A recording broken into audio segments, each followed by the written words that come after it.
When I was 18, standing on a stage at Oklahoma State University, choir director pulled me aside and told me to mouth the words. And that one moment shaped how I showed up and hid for years.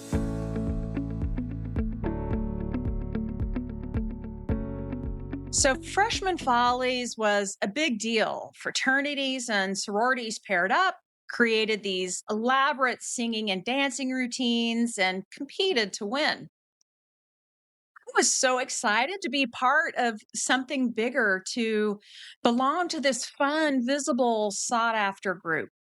Listen, this was totally out of my comfort zone. I've never done anything quite like it before. So I danced and I did stage work and plays, but I never combined all of them plus singing. So picture me.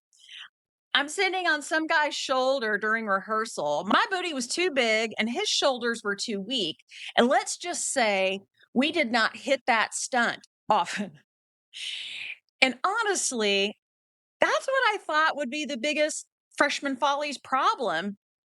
But then came the singing. One day, the director pulled me aside after rehearsal and she looked me dead in the eye and said, "This is a group, not a solo." Now, mind you, I had never been in a choir before. It was singing in the shower or singing with my Esprit pink jukebox I was carrying on my shoulder. That is a very generational reference, and apologies to those that miss it. And kudos to those that do.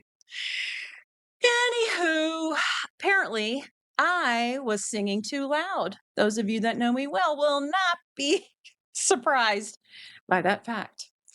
And instead of coaching me, she just, maybe this was her coaching, but I didn't, still don't feel like it because I'm doing a video about it. She looked at me and said, "Just mouth the words moving forward." That's when I learned to sing marshmallow, marshmallow, marshmallow, marshmallow quietly and to myself. I was so embarrassed, shamed, confused. I didn't know what to do. So I complied. I spent the rest of Freshman Follies silently mouthing marshmallow, marshmallow, marshmallow while everybody else sang. And I continued to not hit the stunt with my partner. And here's the thing. That wasn't the first time I'd been told I was too much, too loud, too big, too direct. And I didn't see it then, but that moment on the stage mirrored what was happening in my life. Other people were telling me to lower my voice, and I was complicit. I kept mouthing the words. In my sorority during each recruitment week, when singing was optional, I stayed quiet. In many meetings, when I had an opinion that didn't fit the room, I held it back. And every time I chose to do that in the moment, I shrank a little. My voice got smaller, and my belonging felt conditional. It took me years, honestly, decades to see what was happening. And it wasn't about singing too loud, it was about silencing myself. And somewhere along the way, I decided no more mouthing the words because I've learned belonging doesn't require shrinking. Find a new crowd if that's the conditions on which you can belong. You'll find other people that are talking too loud. Your voice isn't too much, it's your gift. Taking up space isn't selfish, it's necessary. So maybe you've been told you're too much, too loud, too direct, too emotional, too ambitious.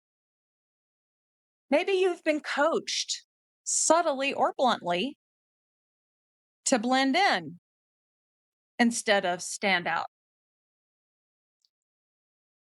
Here's my invitation: stop mouthing the words. Start saying the thing, singing the song, leading from the truth of who you are, even if it's off key sometimes, even if it's too loud sometimes, do it anyway. It's because the world doesn't need another perfectly polished echo. It needs you, the unique version of all of the circumstances, information, teachers, leaders. It There is no one else on this planet. There has never been someone as unique as you are. And I invite you to own that today. We're creating a space for conscious leaders to reclaim their voice, to lead authentically, and to take up the space they were born for. And until we see each other again, I hope you have a powerful day.